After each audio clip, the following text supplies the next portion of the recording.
unboxing natin kasi hindi ko siya natapos kagabi dahil gabing-gabi na, pagod na ako sa madilim. So, sana hindi masyado madilim. Hi, I want vitamins. Kiara, you want vitamins? This one.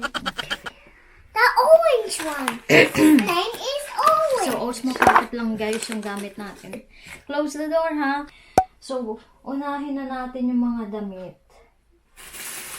So, eto pala nabuksan ko na to. Unfortunately guys, ito maliit for kay Kiara. Nagkamali kasi ako ng size ng bili. Hindi ko alam bakit ako nagkamali. Ayan guys, napaka-stylish nito. Pants siya na may mga pearls dito, and then meron siyang stress thingy. Basta, yung mga tawag din, nawawala ako. Basta yun. Tapos, ito yung top niya. Ayan, ang cute. Dahil off-shoulder siya. And then, napakaganda nung tela. Napakaganda talaga nung tela, guys. Tingnan nyo. Kasi ang ganda din talaga ng review. So, partner siya. Papakita ko sa inyo yung picture dito, kung ano yung itsura niya. And then, so ito, okay naman sa kanya. Sakto lang yung top. Pero yung pants kasi, para siyang 3/4 talaga. Kasi nakita ko din yung iba na bumili. Parang 3/4 lang talaga siya. Bumili ulit ako ng malaking size nito. Kasi nagustuhan ko siya talaga. Ewan ko lang kung dumating na, tingnan natin. So, quick haul lang to guys. Ito pala, nabuksan ko na din yung isang araw. This is, hindi ko alam kung kasya kay Kiara kasi hindi ko pa siya na-try. Swimsuit. One-piece swimsuit. Na watermelon. O, diba? Ang cute-cute. Ito yung back niya. Low back siya. Ito yung harapan. Ayan, meron siya mga flowers dito. Yan, one-piece swimsuit. So, yan. Sana kasya. I think isang gamitan lang niya to. Okay lang yan. Para kasya na. Ito yan. Ito mga hindi ko pa talaga to alam. So, mabilisan lang to guys. Mamadali kami kasi 10:30 na. Sabi ko kay Mark, 10 o'clock tayo aalis. 11 o'clock kasi yung bukas ng Harbour Town. Yung Harbour Town kasi guys, yun yung mga outlet ng mga branded na mga stores dito sa Australia. Saka yung mga, this is my dress. Oh, maganda ya. So, nabili ko siya guys lahat sa AliExpress. Yan, my favorite online store. Kasi napakalawak ng range. Hindi ako bumibili sa isang store lang. Basta kung makita ko yung kung ano yung itsura niya. Pag nagustuhan ko, bibilin ko. Oh my God. This is size small. Ito yung belt niya. Papakita ko muna sa inyo itsura nito. Yan. Oh my God. Ang laki! Ang laki na guys. Oh my gosh, ang laki. Oh my gosh, ang laki guys. Small ba pinili ko? I don't know kasi parang oversize siya talaga. So, titingnan natin kapag nakasuot na. Ano ba naman yan? My gosh, ang laki. Ewan ko lang kung pag nasuot na. Kala ko maliit lang siya. Wala tayong pa-mic ngayon Madalian. Walang setup. Magulo pa nga dito eh. Oh yes, kay Kiara to guys. Eto, tatlo siya. Actually, madami kong biniling damit ni Kiara. Kaya lang, yung tatlong item, hindi na send ng seller kasi sabi niya may damage daw. So, ni-refund dali pero hindi na ako order kasi hindi na maabot. So, eto siya. Eto yan, itsura yan. Lalagay ko din yung mga price and then yung conversion niya sa peso. So, yan. Maganda siya. Kaya kung buksan natin. Pasensya na po pang plastic ang nadidinig niya. Okay, ang cute. Ito yung niya. Ito yung short. Ito yung short niya. May ruffles dito and then mayroong tali na hindi na-a-adjust. Yan. Tapos ito yung back. Maganda, maganda yung tela niya. Oh. Diba? And then, ito yung kapartner niya. Mga partner yung binili ko, guys, eh. Ito, yung blouse. Ayan, I think kasya lang to talaga kay Kiara. Yan, ito. I think kasya lang talaga to kay Kiara. Ayan. Meron siya mga borda-borda dyan. Embroidery. Yan. Hindi ko na masyado makipakita yung details, guys, kasi nagmamadali kami. Ito naman is, mustard yellow pala siya. Wow, gaganda gaganda ng tela, oh. Ayan siya, guys. Pagpasensyahan nyo na yung kuko ko kasi hindi pa ako nakakapag-ayos ng nails. Yan. Ang ganda. Ano siya, short din siya, pero it looks like a skirt. Ayan, size 7. Kasya ba to kay Kiara? Mukhang medyo maliit. Pero yung binili ko kasi sa kanya, yung kasyang-kasya lang talaga. In-order ko siya by height. So, China naman yun. So, hindi mga pang western yung size. Kaya, I think kasya naman to. Kaya lang nga, yung mga binili ko is mga pang isang suotan lang. Kasi gusto ko sakto na talaga sa kanya.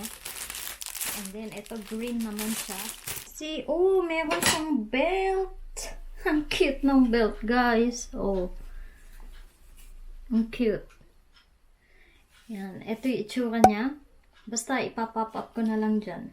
And then, ito yung mga ordinary na nabibili na flowy na tela. Magaganda lahat yung quality, guys. Kasi kapag ako bumili, talagang sinisiyasat ko yung mga yung mga review kung maganda. And then, ito, meron siyang butones. Half button. Ayan. Ayan, nalaglag na naman. Ayan siya. May ruffles din siya dito sa gilid. And then, ito yung likod. Malaki siya. And then, ito yung short. Ito yung short. Ito yung tipong short na kapag dilabad mo, lukot-lukot. Kapag nilukot mo talaga, kailangan plansyahin. Kasi kitang-kita naman ngayon. Yun nga, inaalala ko dyan, kailangan ko pa siyang plansyahin. Ayoko na mamalang siya, Ayan, ito yung belt. Okay, super sexy ng short, ang hikli, pero kasya lang to kay Kiara. And then, ito yung top niya. Medyo malaki to talagang tingnan, kasi may ruffles siya dito. Meron ding meron mga pearls ulit. Yan, kukunin ko sana white, kaya lang sabi ko masyado na siya madaming white. So, pink naman. Wow, and then yung print niya, high quality, ha? Ganda. Yan, meron nakasulat na love. And, eto pa isa, kasi ito white na. Ang dami niyang white. Yan, eto naman itsura nito. Yan, eto din, guys, is... hindi naman siya lukutin. Ayan. Ito yung short. Sa gilid niya mayroon detail na ribbon. Yan. Yung mga short niya is stylish talaga. Hindi yung talagang ordinary na short. Yun nga talaga kinuha ko. Kasi, hindi naman ako masyado bibiling damit ni Kiara. Kasi ang dami niyang damit. Di naman nasusuot. I-ribbon ko lang yung yung damit. Yan. Ito. Yan. Magaganda talaga yung quality, guys. Ito pang summer na summer. Okay. Meron siyang kulambo style. And then, meron siyang lining. Yan. Yung lining niya is parang manipis na katsa. And then, yung neckline may ribbon. Yan. Yan. Okay lang to mga size na to. Yung isang maliit. Ano na nga yung maliit? And then, ito, I think, ito, binili ko naman to sa eBay, guys. Yung mga souvenir shirt. Because, yung kapatid ko kasi, na nagpunta siya dito, hindi siya nakabili ng t-shirt. Dang! And then, surprise to sa kanya. Akala niya wala. And then, meron pang pa-voucher na wine na hindi naman kami umiinom. Yan, hindi siya, naku sana hindi masyado malaki. Ang ganda ng quality kasi yung pamangkin ko meron nito, binili nung daddy niya. Kasi 'di ba dito siya nag-cruise ship noon. Ay, medyo malaki. Dapat pala small talaga kinuha ko. Ewan ko lang, di ko lang alam kasi syempre di pa niya nasusukat, 'di ba? Kasi naman tinignan ko naman kasi yung pang sizing is gano'n naman talaga. Wait lang ha. Tingnan ko nga. Sana okay lang sa kanya. Hi guys, pahabol. Buti na lang dumating to bago kami umalis. I think ito yung mga ibang damit ni Kiara. I forgot about this. Nag-order ako ng swimsuit. And this time, black lang siya kasi wala pa akong swimsuit na black. Hala, nalimutan ko na to Oh, tingnan natin. Sana kasya. May tali. Ito yung picture niya, guys. And then, I think kasya naman siya. Wow. Cute. Sexy. Mayroon siyang guys. May mga hole-hole siyang ganyan. Pero one piece lang siya. And then, ito yung back niya. Yan. Wait lang. Naku, ko yata ng kuko ko. Hala. Napakanipis naman nung Ay, ano ba yan? Napakanipis naman nung nandito.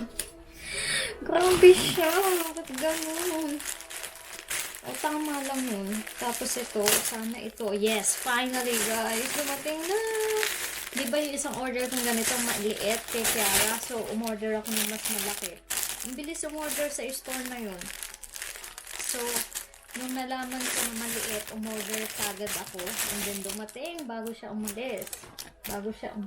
Yes! Ayan. I think tama na lang yung size niya.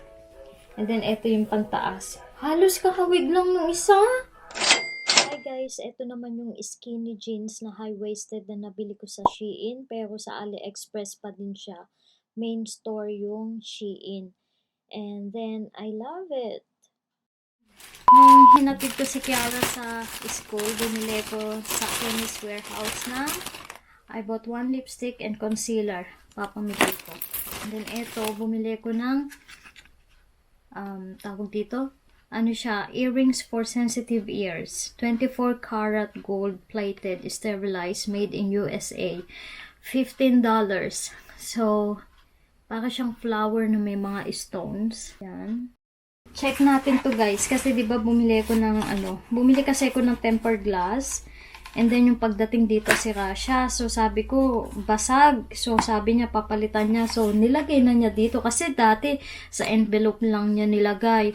Kaya nabasag. Yay! Finally! Kay Mark to na tempered glass. Hindi siya basag. Ito pa yung pinaka-excited ako guys. Yan. Ito is regalo sa akin ni Mark. Kasi nag-sale siya sa ibang store and then hindi niya kasi nakita yung message ko. Hindi niya napansin. So, nakakaan na. Tapos, nung bigla na open ko ulit yung usapan. Ay, sabi ko sa Meijer, sale. Yung Meijer guys na store is yung mga tinda doon is yung mga mamahalin. Yung mga branded talaga. This is a JBL Clip 3 speaker. Yan, nainggit kasi ko sa kapatid ko. Meron siyang ganito. Black yata. So, gusto ko din. Kasi para, diba, meron akong speaker ulit. Sticker. Oh my gosh, ang ganda. Uy, mabigat siya. In fairness, ha. Eto, guys. Nagustuhan ko kasi pagka-pink niya. Kaya yung pink yung binili ko. JBL Clip 3. Yan. Waterproof din siya. Wow. Original siya is $80. $79.95. Alam niyo kung magkano lang namin ito nakuha? $59 pala. $59. So, $20 cheaper. Ngayon, alam ko na kapag talaga yung may mga brand din ng mga ganito na nagsesale din. So, hindi ko siya mabubuksan ngayon. Next time na lang. Kasi, tetestingin natin. Next time na lang. Mamaya siguro pag uwi namin. Ang ganda ng quality. Ang ganda ng Ang ganda ng build niya. Kaya ko siya nagustuhan is nung isang araw kasi nag-video call kami, umuwi yung kapatid ko sa bahay. Alam nyo ba, kapag nag-video call ka, gumagana siya, may mic. May mic siya. Kumbaga, kahit malayo ka, kung katabi mo yung speaker, malakas mo nadidinig. Kunyari, wide shot. Kunyari, naka-tripod lang kasi nung nangyari kasi yun is may ginagawa sila. Malayo ka sa phone mo, tapos malakas na yung voice, and then may mic pa katabi mo, so malinaw talaga yung pag-uusap nyo. Wait lang ha, kinukunik ko kasi. Hindi, may kinukunik nga ako. Wait lang. Ayun! Lakas. Mara! Wala akong sounds? Igaganda. Ayan, meron na. Look! Meron na. Look! Kaganda, Pi. Yes! Ano kay Kuya yan? Oo. Ang cute na. Dito kita kausap. Dito yung boses mo. Sale ko na kuha. $59. Ano? Hindi ko naririnig yung sound. Yung, ano ba naka-loudspeaker dyan? Oo, yan na. Sinasagot mo ko. Ano di mo nadidinig?